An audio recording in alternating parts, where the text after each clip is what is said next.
Welcome back to the Betting Pros College Basketball live stream. I'm your host, Terrell Furman Jr. here, the villain really real. And I have to tell you that I am having a horrible day already. So take it with a grain of salt because I bet Pitt laying 3.5 here. I even took Pitt on the money line in a parlay, and I lost both because of a phantom foul call. I mean, first of all, that Pitt Notre Dame game, one of the worst basketball games I've ever seen in life. Just throw that out there. One of the worst basketball games I've ever seen in life. Just the amount of mistakes, missed shots, all of that. But add on to the fact of a phantom foul call. Is this how we're starting ACC? Is this how we're starting the ACC tournament? I mean, get those refs out of here and let's get somebody new going because in a game that was so bad, we definitely deserved 5 extra minutes of basketball, so I'd have a chance to cash my bet. But nonetheless, we don't get that. And so now we get into the late slate. We got a couple of tournament games going through right now. Virginia Tech's up at half by 3, believe it or not. Especially for a really, really bad Virginia Tech team. Now, don't listen to me. I'm a little biased as a Virginian guy. That team is really, really bad. I would fade them in the second half, but I have no dog in the fight there. Let's talk about a couple of games that I do have a dog in the fight in, though. First off, let's go chronological order here. We've got Syracuse and Florida State tipping off in the ACC tournament right after that game. Florida State's laying 3.5 here. 149.5 is the total. Gave out this one on social media. I do have a play here. I want to back Florida State. Laying the short number here against Syracuse. I've been fading Syracuse all season, honestly. And Florida State isn't really like when you get into these early games of the conference tournaments, you're playing a lot of bad teams against each other here. And Florida State may not be that good, but if there's one thing that they do really, really well, is I think they do really, really well shooting the basketball in terms of inside of the painted area, inside from 2. They play really well there. They do really well turning teams over as well. They're very active, like that, active getting blocks, active getting steals. One of the top teams in that aspect in the ACC. They just haven't been able to put it together. And it's the last ride for Leonard Hamilton as well. They've already gotten the new coach working out details there. So I think this Florida State team is going to get up for a Syracuse team that's been very, very hard to judge over the course of the entire season because they've been so bad. They haven't been able to stop Florida State offense at all. So maybe if you're a total better, you want a team total over on a Florida State here, that 85 points in the first matchup in January. Oh no, I'm sorry, that was last year, January last year. And then this year they gave up 90 to them earlier in January 4th, gave up 90 plus points to this team. And it's really because they haven't figured out the defense there. I think Coach Boeheim would be very, very disappointed to see defensively what this Syracuse team looks like. And they really got to figure out how that's going to happen. I don't think it's going to happen here in the tournament. I don't think they're going to figure out to lock anything down defensively. I think that Florida State's going to be able to score the basketball, and it's going to be on Syracuse of, hey, can they match their scoring? Can they keep up with the tempo of Florida State here?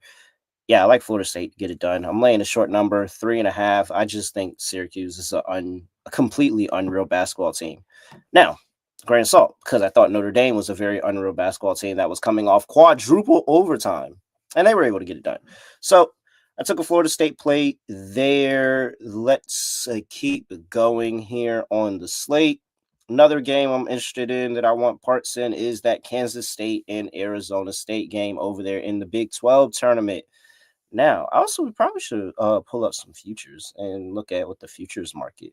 Uh, I mean, I know Duke is a heavy favorite in that ACC tournament. Let me look, dabble. Matter of fact, while I'm talking about it, let me dabble over here in the futures market here for the ACC tournament because I know Duke is a heavy favorite. But as somebody that's watched the ACC literally all through childhood, growing up, especially as of late, it hasn't been a chalk conference, to say the least. There have been years where Virginia was a heavy favorite. There have been years when Duke was a heavy favorite. There have been years when UNC was a heavy favorite. And they didn't come through at all. Actually, I remember one time, what was it? Virginia Tech. Yeah, Virginia Tech ran through and beat Duke in the last game, and they went on to be the conference champions that year. So in the futures market, you can dabble around a little bit here. Let me see. ACC. Oh no, that's AAC. Well, ACC. Let's look into their futures. So We've got oh no, they're down right now. All right, I don't have it. I'll see Seth. If you can find out the futures market for the ACC and Big 12 for me, and I'll run through this Kansas State game where I'm fading Arizona State here. I think Arizona State is a very very unserious basketball team that hasn't been able to do much of anything right over the course of the year. They found themselves in different situations where they've been in games. And honestly, if we talk about gambling probes and you see all these other schools, my alma mater, North Carolina A&T, not going to lie, they've been into a little bit of the gambling probe as well.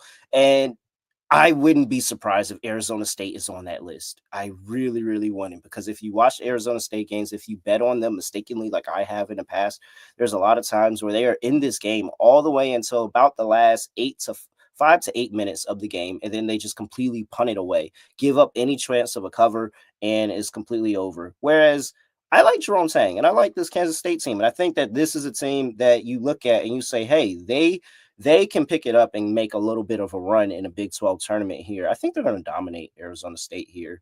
Uh, I understand Ken Palm is very much on the Arizona State side here. I'm just going to have to go the opposite side of Ken Palm here and use my eyes, because every time I've seen Arizona State play, they've been horrible at basketball. They have lost their last 4 games. They haven't covered 3 of the last 4 games, and they've been bad. 91-81 to BYU, 99-73 to Utah, who's been up and down.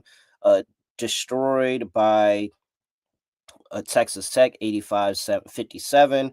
Even in the game they covered, it was a 17.5 point spread they covered, and they lost 100-113 to Arizona. So the last game that they won was actually against this Kansas State team on the road. Kansas State got the win before that this same season on the road. So both of these two teams getting road wins against each other in the rubber match. I like Kansas State here. I think they're better on a neutral. And a little bit of an angle with this tournament, I believe. Make sure I'm not putting my foot in my mouth. Yeah, in Kansas City. So a little bit of a home cooking angle here for the Wildcats here. I like the Wildcats to get it done, laying 6.5. I think they get some revenge from that loss that they took. What was that? A couple of weeks ago? What's today? Today's the 11th, and that was on the 23rd. Oh, my birthday. Yeah, so I'm fading the 3-7 in their last 10 ASU team against the spread for the 6-4 and rising Kansas State team against the spread. I like them to get it done here. I think that's the better matchup for me. All right.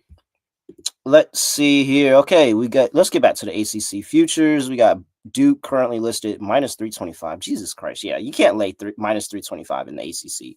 Even though Duke honestly looks like that they are clear cut one of the best teams, all these ACC teams always find a way to kind of hang around with each other. I think the number that's really, really interesting to me from everything, you got Duke minus 325, Louisville, sorry for the Louisville people, Louisville, plus 450, plus 550, Clemson Tigers. And I have no idea why North Carolina is 22-1, but somehow they're 22-1. SMU 50-1, Wake Forest 60-1, Pitt is, yeah, okay, we're gonna stop right there. I do think I actually like Wake Forest X 60-1. They get a bye. They play an extra game than North Carolina. And some reason they're 60-1 and North Carolina's 22-1. I think North Carolina's a horrible basketball team, and that's coming from somebody who's a UNC fan. I wouldn't put any amount of money on that North Carolina Tar Heels team. Whereas Wake Forest, you told me in Charlotte they run up against a Duke team, and they played them close earlier this year, actually. I think that was a 5-point loss in Wake Forest for that Wake Forest and Duke team this year. And so, yeah, I would take that Wake Forest team just as a 60-1 flyer here, or maybe Clemson on the other side of the bracket to be able to get it done. But I can't lay minus 325 with the Duke Blue Devils there in the ACC. So I think that a nice little flyer, pizza bet on Wake Forest. And hey, maybe Wake Forest knocks off Duke, and that's the momentum they need and it's going into the championship game. So I could take a little flyer on a Wake Forest team, but if Duke wins, I'm not going to have any part of it at all. All right. Let's see. Before we get to any more games, I got to talk to you all about my show, Fast Break Bets. Every single weekday, we are over there talking hoops. We are talking women's hoops. We are talking men's hoop. We are talking NBA, college basketball, all of that and more. We've even done some 3-on-3 basketball over the course of the year. So come in there, tune in every single weekday. We're giving away prizes. We have contests, all of that. Just a good time, bunch of banner. And hey, I'm not gonna lie. I found myself into a little bit of a heater right now until Pitt completely and utterly, totally ruined it. And so we'll see if we can be able to get that going and bounce back with a couple of extra plays here. But come listen in Fast Break Bets. Give us a subscribe over there, Betting Pros YouTube channel. Well, you should already be subscribed, but make sure you go do that. Drop a like, comment, all of that.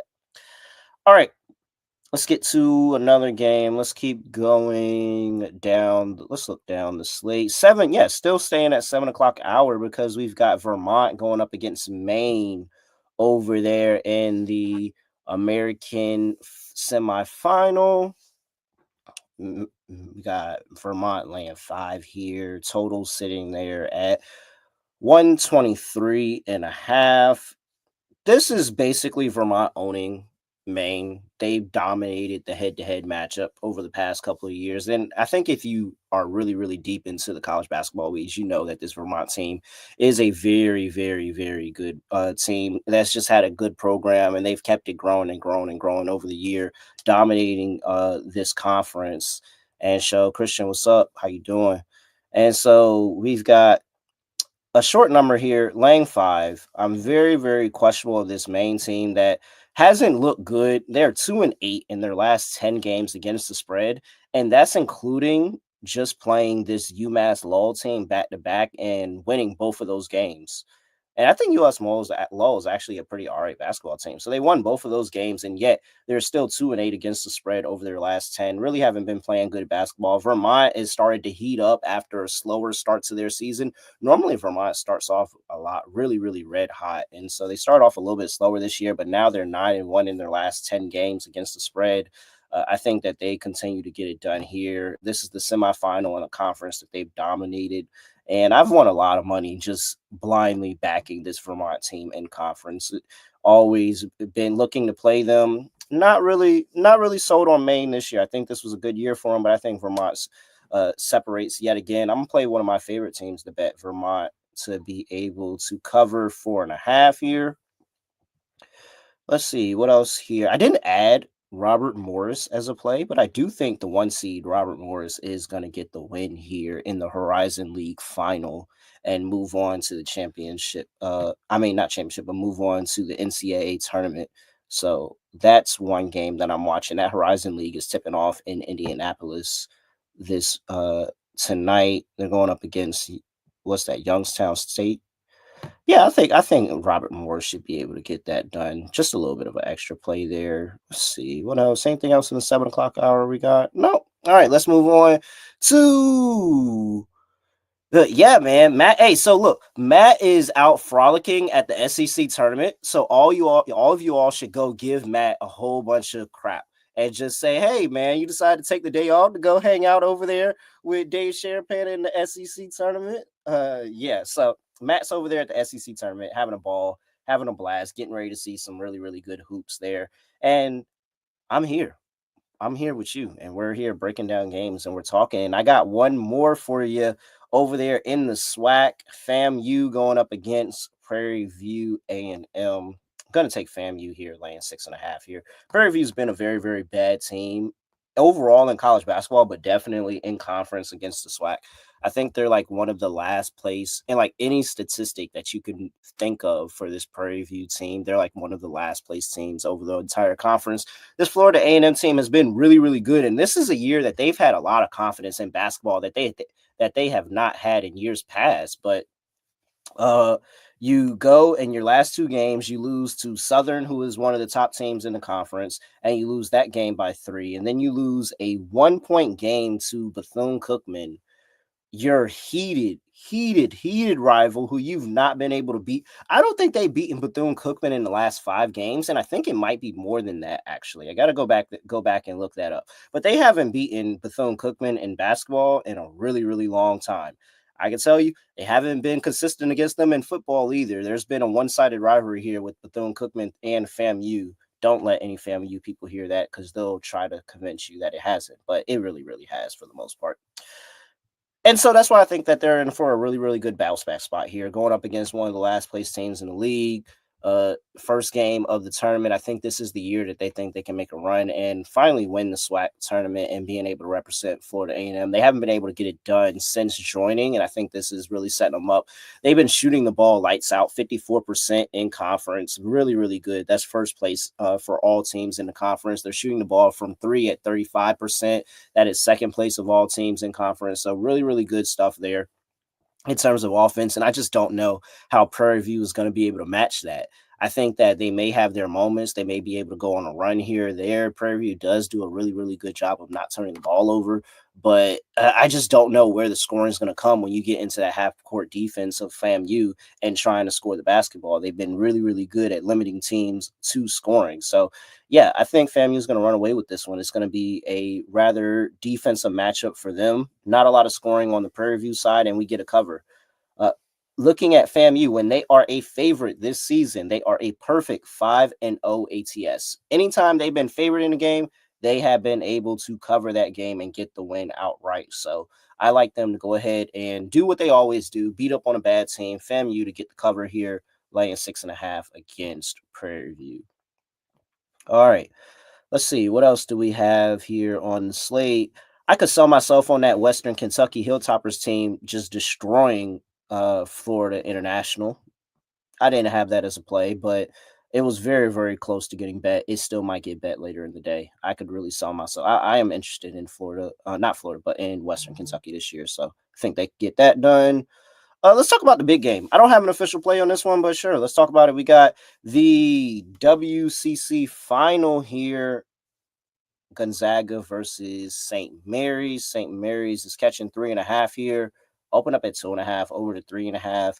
138.5 is total. Fun fact, the last time, well, maybe I should ask the question, give you a chance to answer. When is the last time that any team not named Gonzaga or St. Mary's won this conference? Because you got to go back a little while here.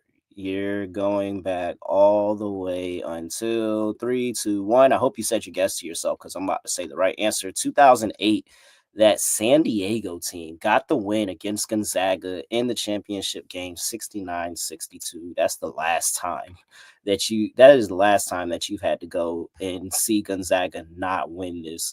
I mean, the last time Gonzaga wasn't even in this game was wait, when was the last time Gonzaga wasn't even in this game?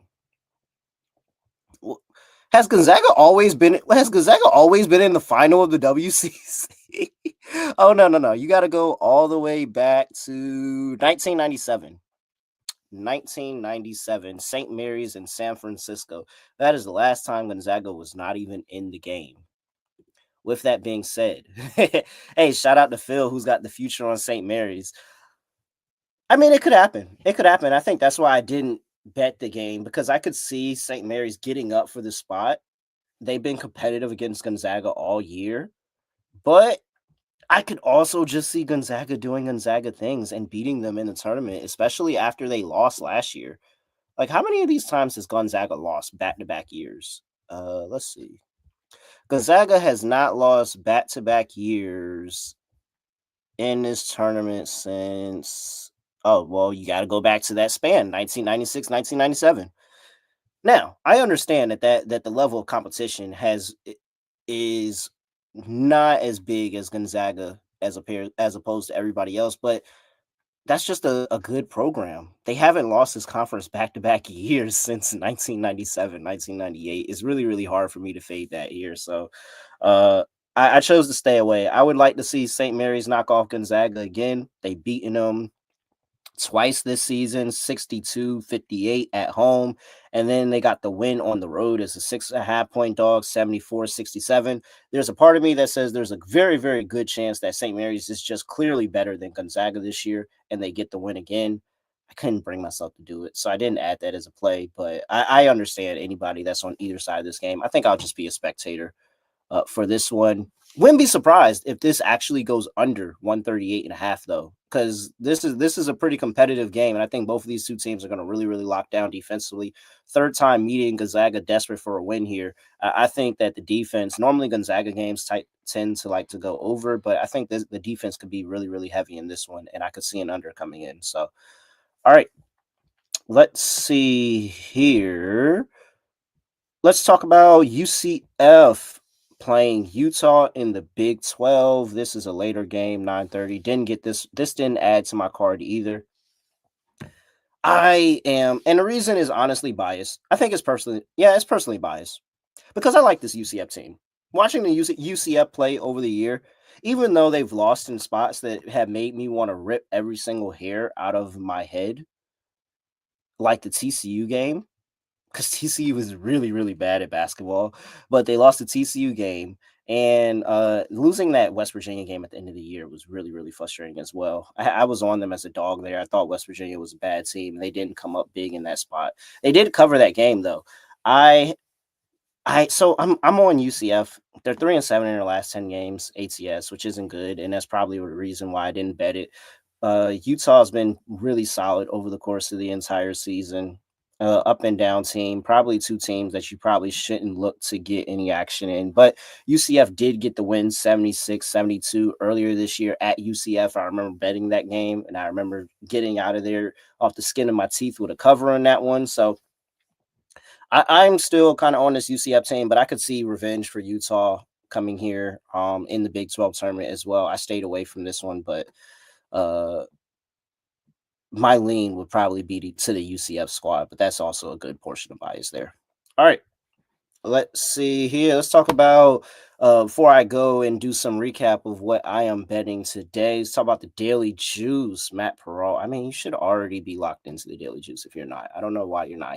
I go every weekday. Like I thought I was doing enough. Matt is doing it every single day. He's every single day, even through the weekend. So go lock in with the Daily Juice. He's giving you not just basketball either. I'm focused on basketball. Matt's out there. He's talking about hockey. He'll be talking about baseball. He'll get action in a lot of other sports and a lot of good content. We're doing a lot of big things over there with the Betting Pro squad, and I'm happy to be a part. So make sure that you go lock in with the when I started laughing because I ended up opening the chat during a read, which is a horrible idea. And I see producer Seth talking about he was a senior in high school in 2008. I would hate to tell him what I was doing in 2008 if he was a senior in high school. He's going to be like, oh man, what? So yeah, man, make sure you lock in with the Daily Juice here every single weekday over there in Betting Pros, wherever you get your podcast on YouTube. Really good stuff here. Lock in and support everybody over there in the Betting Pros umbrella. All right.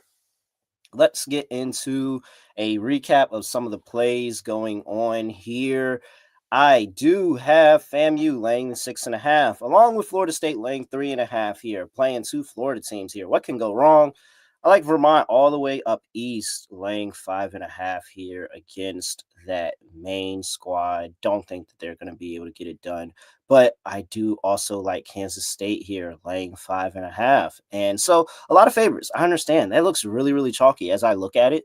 Man, I'm kind of disgusted in myself as I look at it, but it's the size that I like. And hey, yesterday I think dogs were like 11-1 or something insane like that. Underdogs went really, really, really like what happened yesterday? Yeah, Delaware won as a 6.5 point dog. You had Northwestern State won as like a 4 point dog. Dogs did really, really good yesterday. Troy won as a 2.5 point dog. College of Charleston did not win, but they covered as a 4.5 point dog. Like dogs are doing really, really good. Pepperdine covered as 18.5 points. Idaho won outright as 4.5. San Francisco covered 15.5. Yeah, dogs went really, really. Dogs did a lot yesterday. Yeah, even Youngstown State won as a 2.5 point dog against Cleveland State. Dogs were really, really good yesterday. So we are so due for favorites to get rolling here. I feel good about that. We're gonna lock in with these teams here. That's what I'm doing today. Make sure you share with us what you're doing. Drop it in the comment section. Let us all know. Yeah, man, all favorites really, really scares me too, bro. But yeah, hopefully it's a lot of repentance for the dogs going crazy yesterday. Wish I had got in on a lot more dogs than I did yesterday. But all right. We're here. I'm at really real __. That's where you can find me on X at Betting Pros on X and TikTok, at Betting Pros NFL on Instagram, and youtube.com/Betting Pros. Get in and join the conversation. Hop in the comment section. Let us know who you like for all the conference tournaments. If you have a conference tournament future or anything like that over there, drop it in the comment section. Share it with the people. Sharing is caring. And I gave out a Wake Forest 80-1 future. I wonder, let me see, what else? What else can we dab? We got a couple of seconds here, stuff. What else can we dab here in the futures market for a conference tournament? See, I like conference tournament futures stuff. I don't like the futures where I have to bet in the beginning of the year. But conference tournament where we're right here, and I'm probably paying out this future by the end of the week, sometimes next week in terms of some conferences, really, very much prefer that. I do like Florida plus 270 to win the SEC. I do like that. No, I'm not sold on Kentucky. I thought I was. I'm not sold on Kentucky. SEC is going to be a crapshoot, man. I think I actually want to get a couple of bigger dogs in the SEC because I could see a lot of people just sneaking out. Get like conference tournaments are so interesting because all you have to do is get hot. Once you get hot, like anybody can win at any time. Look at Delaware. Delaware's playing in. Is that today or is that tomorrow? Delaware's playing in championship game and they were a 12 seed. Sometimes you just get hot at the right time here. Let's see. Big East. I wouldn't be surprised if UConn pulls something out there behind. I'm not betting any more money on UConn, but I wouldn't be surprised if they pull something out there behind and got a win there. Big Ten's got a lot going on. We got to figure that. Not really a Big Ten better though. It's not one of my fortes over there in the big. And I don't see the Big 12 odds. Dang, I was looking for Big 12 odds. It must be because conference tournament started today. We'll look through that a little bit later here, but drop your favorite futures in the bet. I'm probably going to tell a couple of you because you can never have too much action. And our listeners, we know what they're talking about. All right, with that, that's it. I have nothing else to say, nothing else to do. No other way to end the live stream, but we're just going to end it like this. Make sure you give us a follow, like, comment, subscribe, all of that. We're out of here.